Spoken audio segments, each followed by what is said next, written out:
Dans un petit village blotti au milieu des collines verdoyantes d'Afrique, la vie était calme et douce. Ce village semblait être un cadeau de la nature, entouré de collines couvertes d'arbres touffus et d'herbes brillantes sous le soleil. Les fleurs sauvages poussaient un peu partout, et l'air portait l'odeur de la terre humide après la pluie. C'était un endroit où le temps semblait s'arrêter, loin des bruits et des soucis du monde extérieur.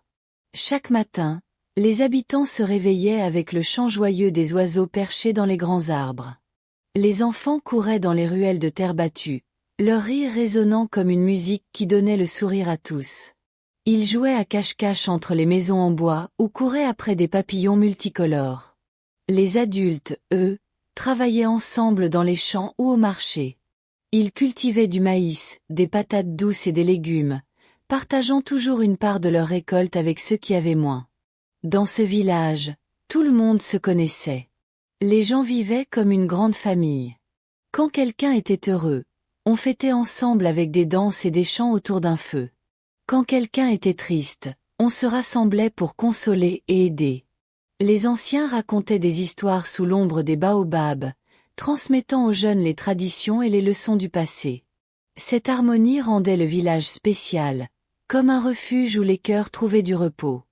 Les collines autour semblaient veiller sur les habitants. Elles formaient un mur naturel, protégeant le village des vents forts et des tempêtes. Certains disaient que les esprits des ancêtres vivaient dans ces collines, guidant et protégeant ceux qui respectaient la terre. Les villageois prenaient soin de leur environnement, ne coupant jamais un arbre sans planter un autre à sa place. Pour eux, la nature était une amie fidèle, et ils vivaient en paix avec elle. Ce petit coin d'Afrique était un havre de paix, un lieu où la simplicité et l'amour unissaient les cœurs. Mais, comme dans toute histoire, même les endroits les plus calmes peuvent cacher des secrets qui changent tout. Au cœur du village, parmi les maisons simples et les chemins de terre, se dressait un homme qui semblait être un pilier pour tous, Pasteur Samuel. Sa présence était comme un rayon de soleil dans la vie des habitants. Grand, avec un sourire chaleureux et des yeux pleins de bonté, il avait le don de faire sentir à chacun qu'il était important. Les villageois disaient souvent que sa simple présence apportait de l'espoir, même dans les moments les plus sombres. Chaque dimanche matin, la petite église en bois du village, avec ses murs patinés par le temps, se remplissait de monde. Les bancs, usés mais soigneusement entretenus, accueillaient des familles entières, des jeunes et des anciens, tous venus écouter les sermons de Samuel. Sa voix était un mélange parfait de douceur et de force. Quand il parlait, c'était comme si ses mots dansaient dans l'air, touchant directement le cœur de ceux qui l'écoutaient. Il racontait des histoires simples, tirées des Écritures ou de la vie quotidienne, mais toujours avec une sagesse qui semblait venir d'ailleurs, comme un message divin. Samuel ne se contentait pas de parler. Il vivait sa foi à chaque instant. Après les sermons, il restait souvent à l'entrée de l'église pour discuter avec les villageois. Il écoutait leurs soucis, offrait un mot gentil ou une prière pour ceux qui en avaient besoin. Les enfants l'adoraient, car il savait transformer une leçon en une histoire captivante, pleine de rire et de morale. Les adultes, eux, voyaient en lui un guide, quelqu'un qui montrait le chemin dans les moments de doute ou de peur. Sa générosité était sans limite. Quand une famille n'avait plus rien à manger, Samuel partageait ce qu'il avait, même si cela signifiait qu'il se privait lui-même. Il visitait les malades, apportant des remèdes ou simplement une main chaleureuse pour réconfort. Les villageois disaient qu'il était un saint, un homme choisi pour apporter la lumière dans leur vie. Même ceux qui ne croyaient pas en sa foi respectaient son cœur immense. Pourtant, Samuel restait humble. Il ne cherchait jamais les louanges. Quand on le remerciait, il répondait toujours avec un sourire timide. « Je ne fais que ce que mon cœur me demande. » Cette simplicité le rendait encore plus précieux aux yeux du village. Pour tous, il était un modèle, un homme dont la foi et l'amour semblaient éclairer le chemin, même dans l'obscurité. Mais, comme dans tout conte, la lumière la plus brillante peut parfois cacher une ombre inattendue. Dans le petit village, le nom de Pasteur Samuel était synonyme de bonté. Son cœur semblait assez grand pour embrasser chaque habitant, et ses actions montraient un amour sincère pour tous. Il n'était pas seulement un pasteur, il était un ami, un frère, un père pour ceux qui avaient besoin de réconfort. Sa générosité touchait chaque coin du village, comme une rivière qui nourrit la terre.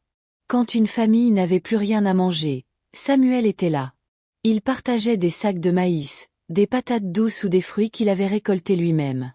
Parfois, il donnait tout ce qu'il avait, oubliant ses propres besoins. Les mères du village racontaient comment, un soir de famine, Samuel avait marché sous la pluie pour apporter un panier de nourriture à une veuve et ses enfants. Il était trempé, mais son sourire restait lumineux, comme s'il était heureux de donner. Samuel passait aussi des heures à écouter ceux qui souffraient. Les gens venaient le voir avec leur chagrin. Une perte, une dispute, une peur.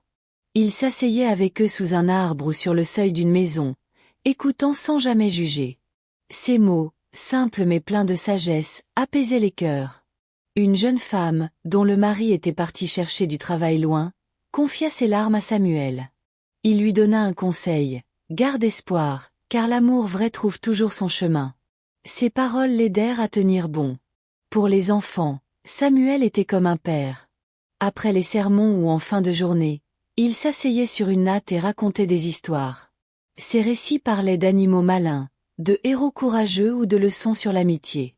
Les enfants riaient, les yeux brillants, pendus à ses lèvres. Il leur offrait des sourires et parfois des petits cadeaux, comme une mangue bien mûre ou une figurine taillée dans du bois. Pour eux, il était un géant gentil qui rendait le monde plus beau. Les villageois voyaient en lui un saint vivant. Il ne cherchait jamais la gloire, mais ses actes parlaient pour lui. Quand un vieil homme tomba malade, Samuel veilla à son chevet, priant et apportant des herbes médicinales. Quand deux voisins se disputaient, il les réunissait pour parler et faire la paix. Partout où il allait, il semait l'espoir et l'amour. Pour beaucoup, Samuel était plus qu'un homme. Il était une bénédiction, un cadeau rare dans leur petit village. Mais, comme dans toute histoire, même les cœurs les plus purs peuvent porter des secrets. Dans le village, Pasteur Samuel semblait être une lumière sans ombre. Son sourire chaleureux et ses gestes généreux faisaient oublier qu'il était, lui aussi, un homme avec ses luttes intérieures. Pourtant, comme dans tout conte, même les héros les plus admirés peuvent cacher des secrets. Sous son apparence bienveillante, Samuel portait un poids lourd, un fardeau que personne au village ne pouvait deviner. Chaque jour, il marchait parmi les villageois, saluant chacun avec une parole gentille. Lorsqu'il parlait à l'église ou aidait une famille, son visage rayonnait de paix. Mais parfois, quand il était seul, son regard devenait lointain, comme s'il voyait des souvenirs que lui seul connaissait. Personne ne remarquait ces moments, car les villageois étaient éblouis par sa droiture. Pour eux, Samuel était l'exemple parfait de la bonté, un homme presque sans défaut, guidé par une foi inébranlable. Ce que les habitants ignoraient, c'était la douleur que Samuel gardait au fond de son cœur. Il ne parlait jamais de son passé, des années qu'il avait passées loin du village. Quand on lui posait des questions, il répondait avec un sourire et changeait de sujet. Les villageois, confiants en sa droiture, ne cherchaient pas à en savoir plus. Ils pensaient que sa vie était un livre ouvert, rempli uniquement de bonnes actions. Mais la vérité était différente, plus complexe, plus lourde. Samuel portait un secret qui pesait sur lui comme une pierre. Ce n'était pas un secret de honte ou de mal, mais un fardeau lié à une promesse qu'il avait faite des années auparavant. Cette promesse, née dans des moments sombres, l'avait marqué profondément. Il la gardait cachée, non pas par peur d'être jugé, mais parce qu'il craignait que personne ne comprenne. Il savait que la vérité, si elle était mal interprétée, pourrait briser la confiance que le village avait en lui. Les villageois, eux, continuaient de voir Samuel comme un pilier. Ils ne pouvaient imaginer que cet homme, qui consolait leurs peines et guidait leurs pas, cachait quelque chose qui allait bientôt bouleverser leur monde. Ce secret, enfoui sous son sourire, était comme une ombre tapie derrière la lumière. Il attendait son moment, prêt à surgir et à ébranler la foi que tous avaient en lui. Dans ce petit village paisible, où la vie semblait si simple, une tempête se préparait. Une tempête qui allait révéler que même les cœurs les plus purs peuvent porter des vérités inattendues. Après que la vérité sur les têtes humaines fut révélée, Samuel fut libéré par la police.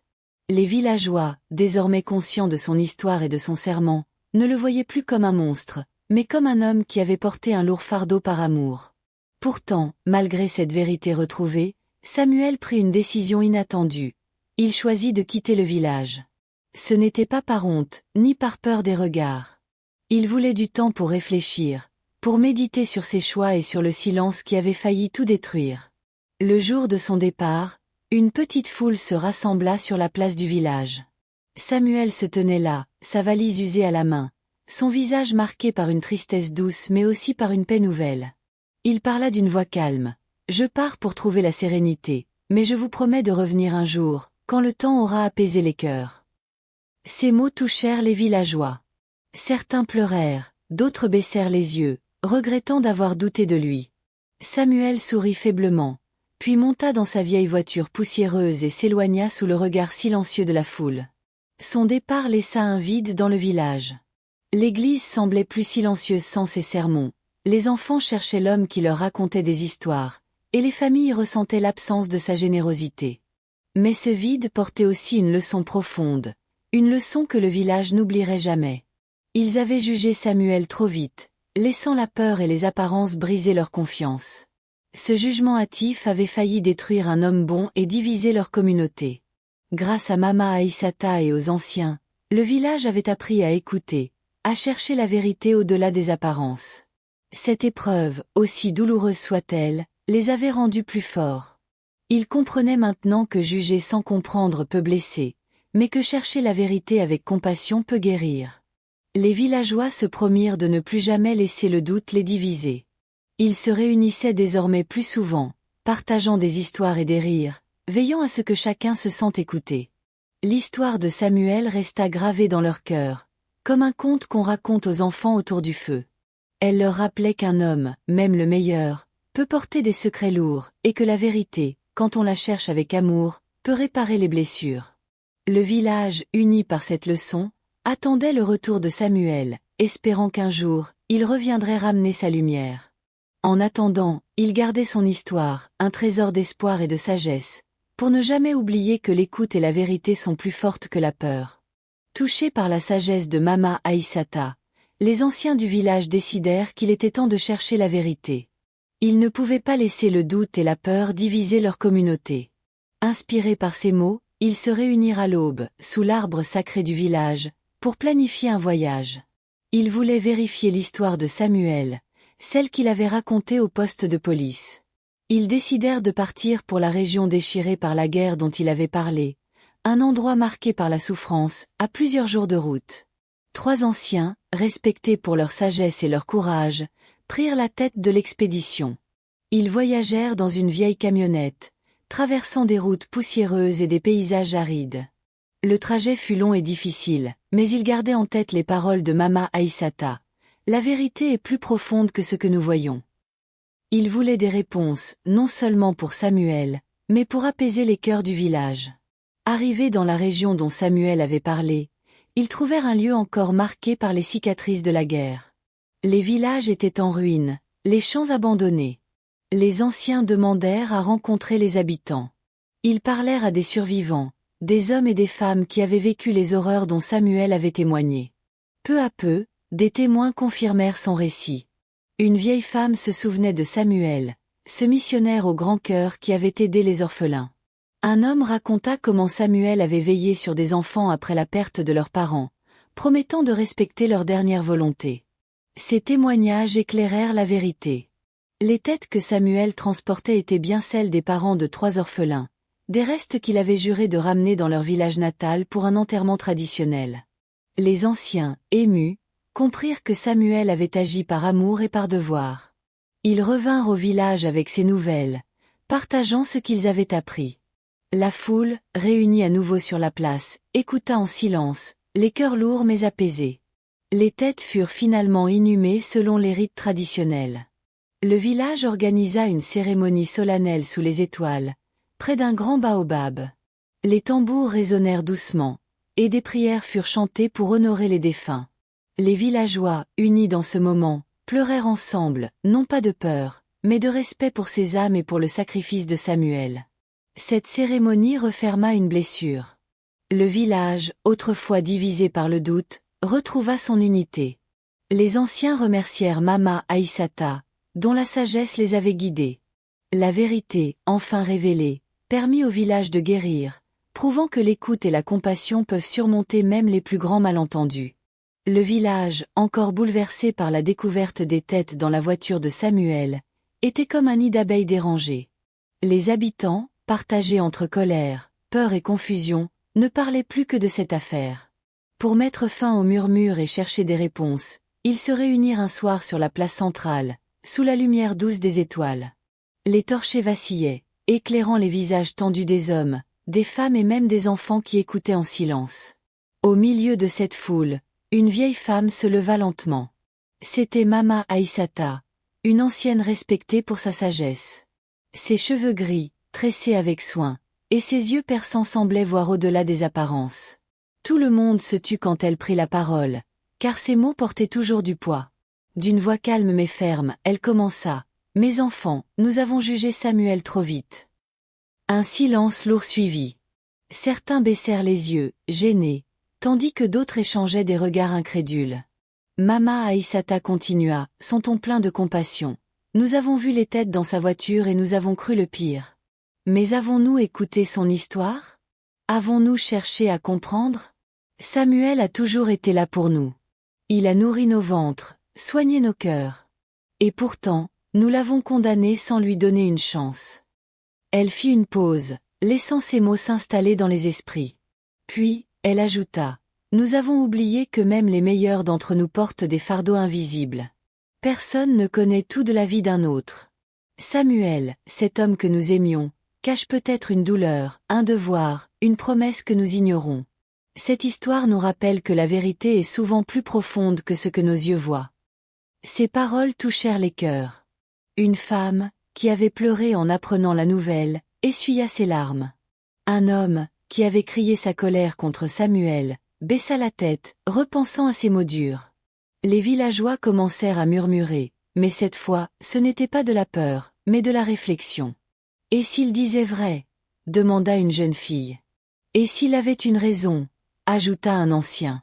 Mama Aïssata leva la main pour calmer la foule. « Ne jugeons plus sans savoir. Cherchons la vérité.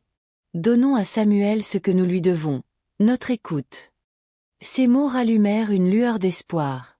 Le village, encore sous le choc, sentit que la sagesse de Mama Aïssata ouvrait une porte. Ils décidèrent, ce soir-là, de ne pas fermer leur cœur, mais de chercher à comprendre. Cette réunion marqua un tournant. La peur commençait à céder la place à la compassion, et le village s'apprêtait à découvrir une vérité qui allait tout changer.